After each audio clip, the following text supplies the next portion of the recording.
Bueno, vamos a volver a Romanos, el capítulo 12, ¿no es cierto? Estamos aquí estudiando deberes de la vida cristiana, y el primer deber de la vida cristiana que podemos reflexionar, Sirle, en esta noche, el deber de consagrar, de ofrecer nuestro cuerpo en sacrificio vivo, santo, agradable a Dios. Y el segundo deber, el deber también de no seguir la corriente de este siglo, apartarnos de la mundanalidad del pecado y vivir para Dios.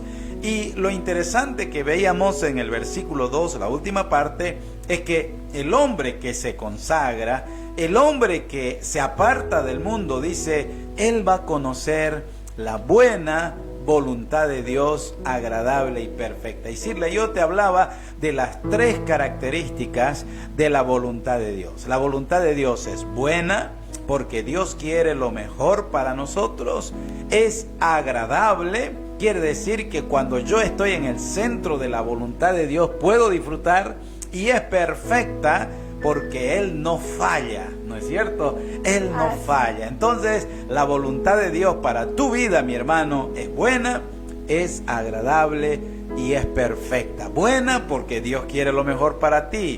Agradable porque puedes disfrutar de la vida cuando estás en la voluntad de Dios. Y perfecta porque Dios no te falla nunca. Estás en el centro de su voluntad y vas a disfrutar de la vida. Ese es mi deseo, Sirle, para todos mis oyentes, que puedan disfrutar de la voluntad de Dios. Lo más importante de un cristiano, después de haber conocido a Cristo, es consagrarse al Señor. Exactamente. Y eso es algo que todos los cristianos debemos hacer. Ahora pasamos al versículo 3, por favor, Sirle, si le puedes dar lectura. Muy bien, entonces leamos el versículo 3 que dice: digo pues, por la gracia que me es dada, a cada cual que está entre vosotros, que no tenga más alto concepto de sí que el que debe tener, sino que piense de sí con cordura, conforme a la medida de fe que Dios repartió a cada uno. Muy bien, este es tener un concepto correcto de uno mismo. Ese es un deber, ¿no? Un deber en la vida cristiana es no creerse más de lo que uno es. Tampoco creerse menos de lo que uno es. Aquí el apóstol Pablo dice: digo pues, por la gracia que me es dada, que cada cual que está entre vosotros, que no tenga más alto concepto de sí que el que debe tener. O sea, ¿cuál es el concepto que nosotros tenemos de nosotros mismos? ¿Será que tenemos un concepto mucho más alto de lo que en verdad somos? ¿O de pronto un concepto mucho más bajo de lo que en verdad somos? El apóstol dice acá, el concepto debe ser real, debe ser correcto, ¿no es cierto? Y eso es algo que como cristianos tenemos que siempre practicar. Cuando uno tiene un concepto alto de sí mismo, entonces le entra el orgullo. Y uno mira a las personas por encima, ¿no es cierto? Pero cuando uno tiene un concepto bajo, entonces uno tiene una baja autoestima. Y eso también no es bueno. No sé cómo lo ves vos, Sirle, pero me parece que aquí el apóstol Pablo nos está dando un jalón de oreja. Sí, nos está dando un jalón de oreja porque muchas veces nosotros como persona, como cristianos, nos creemos que somos mejores muchas veces que otros cristianos, pero en realidad nosotros debemos tener el concepto correcto, cómo soy delante de Dios, ¿no? Y no creernos más, y como también dijo Pedro, no creernos menos. Hay veces que nosotros vemos personas que se les otorga un cargo, pero se suben tanto que a los demás lo miran de tan alto que se creen tanto y no son, ¿no? Ese es un problema, ¿no? Por eso no todos los seres humanos están seleccionados para ser jefes, ¿no? Porque el jefe debe ser una persona que con su ejemplo, con su vida, sirve de guía para los demás. Pero si hay una persona que es de pronto promovida para ser jefe y de pronto le entra el orgullo, entonces ya no es un buen jefe. Por un lado, no tenemos que ser orgullosos, pero por otro lado sí tenemos que ser humildes. Y la humildad es realmente considerar a los demás como si fueran superiores a nosotros, tratarles con amor, tratarles con respeto. Y entonces cuando tratamos con amor y respeto al prójimo, estamos mostrando nuestra humildad. Mirá el versículo que viene. Exactamente, bueno, el versículo que viene dice, porque de la manera que en un cuerpo tenemos muchos miembros, pero no todos los miembros tienen la misma función. Así nosotros, siendo muchos, somos un cuerpo en Cristo y todos miembros los unos de los otros. Exactamente, si nosotros tenemos un concepto muy elevado de nosotros mismos, vamos a ser orgullosos y no vamos a poder vivir en esta comunidad que se llama el cuerpo de Cristo, en otras palabras, la iglesia. Aquí está hablando que si tenemos humildad, entonces nos vamos a poder considerar como parte del cuerpo de Cristo, que es la iglesia, ¿no? Interesante, aquí el escritor Pablo dice, pero como en un cuerpo tenemos muchos miembros, pero no todos los miembros tienen la misma función, así también nosotros, siendo muchos, somos un cuerpo. Imagínate, eso habla de que en la iglesia de Jesucristo, cada hermano tiene un lugar, tiene una posición, tiene una actividad que desarrollar que es muy importante. Eso es lo lindo, ¿no? Porque no todos son predicadores, no todos son músicos, no todos son cantantes, no todos son maestros. Exactamente. Sino que en la iglesia hay muchos dones, ¿no?, que nos ha dado el Señor. Es como aquí leímos que dice que en un cuerpo tenemos muchos miembros, pero no todos los miembros tienen la misma función. Pero eso es lindo porque eso enriquece la obra de Dios, porque si uno es bueno para predicar, el otro es bueno para cantar, el otro es una persona de oración, el otro es un maestro de niños, un maestro adolescente. Qué lindo es, porque todo eso se puede unir y hacerse fuerte, ¿no? Exactamente. Entonces podemos hacernos una pregunta importante, y con esta pregunta vamos a hacer una pausa para leer los mensajes que nos han llegado a decirle.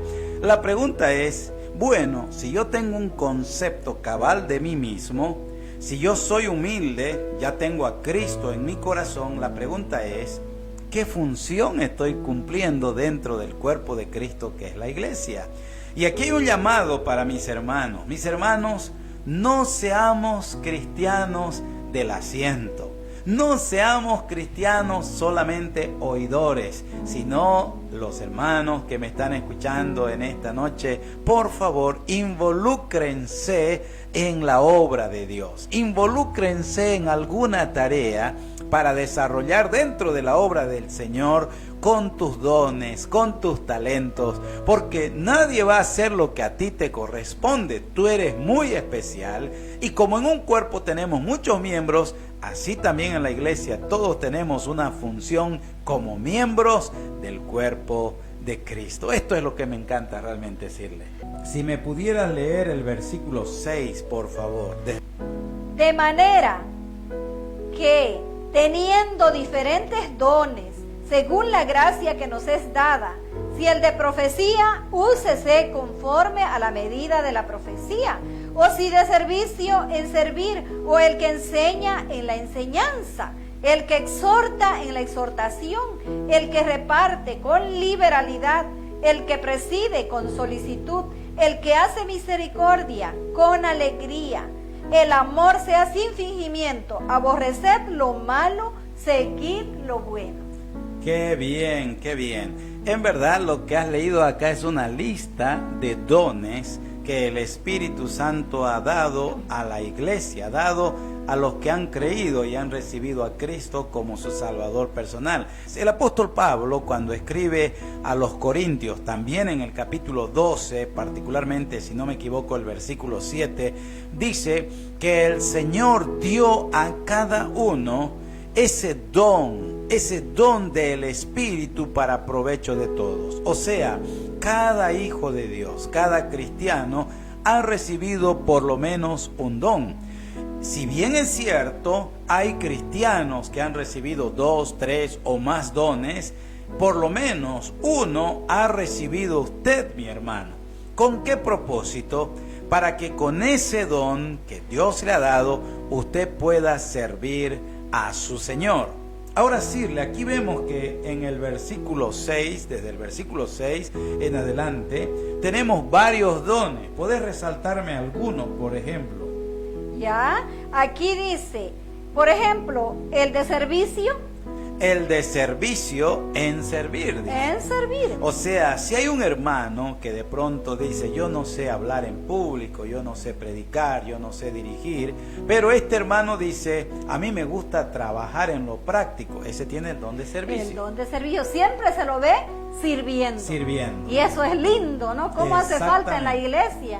En las iglesias, personas con ese don. El don de servicio. Pero también hay otros dones, por ejemplo.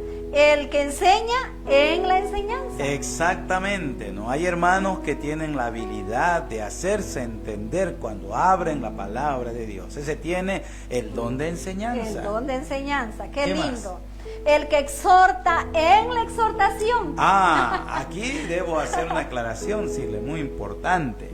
La exhortación es necesaria en la iglesia y hay hermanos que pueden tener el don de exhortación, pero una aclaración importante. A ver, si hay un hermano que dice, yo tengo el don de exhortación y que cuando él exhorta, los hermanos se molestan o se corren de la iglesia, ¿qué significa eso? Que este hermano no tiene el don de exhortación. El que tiene el don de exhortación, él va a decir cosas que de pronto no son tan agradables al oído, pero en el fondo la persona que escucha la exhortación va a ser llevada más cerca de Jesús, más cerca de su Salvador, y va a aceptar como palabra de ánimo, como palabra de orientación para su vida, y por lo tanto este hermano que exhorta y acerca a la persona a Cristo significa que tiene el don de exhortación. Entonces hay otro, ¿no? Hay otro don que dice el que reparte con liberalidad. El don de repartir es ese don que tienen aquellas personas que le gusta dar, ¿no es cierto?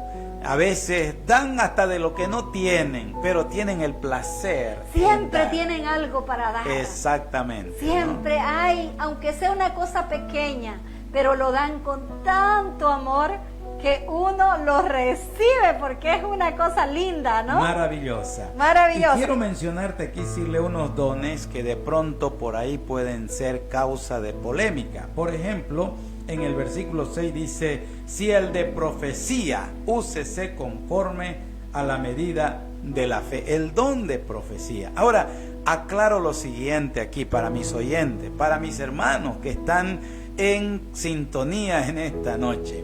Nosotros creemos que hay dones que ya no están vigentes en el tiempo actual, y este don de profecía es un don que ya no está vigente por el sencillo hecho que ahora nosotros tenemos la palabra de Dios revelada de manera completa y total en nuestras manos. El profeta era necesario cuando la palabra de Dios no estaba completa y todavía no había sido revelada en su totalidad. Pero ya que tenemos la palabra de Dios completa en nuestras manos, recordar que Apocalipsis dice que nadie puede añadir a la palabra y nadie puede quitar, entonces el profeta ya no existe. El profeta en la forma, en la medida de los profetas del Antiguo Testamento y del Nuevo Testamento ya no hay. Si soy un cristiano consagrado, que he puesto mi cuerpo en sacrificio vivo, santo, agradable a Dios, si soy un cristiano que estoy apartándome de la corriente del mundo, si soy un cristiano que estoy haciendo la voluntad de Dios y estoy sirviendo al Señor con mis dones y talentos, aquí dice el versículo 9, haz todo esto, pero hazlo por amor. El amor sea sin fingimiento. Y qué importante, mi querido hermano, todo lo que nosotros hacemos en la obra de Dios, en la iglesia o en el ministerio donde el Señor nos ha colocado, con jóvenes, con niños, con adolescentes, en campamentos, hagámoslo con este condimento tan especial, con amor. ¿Qué te parece, Sirle?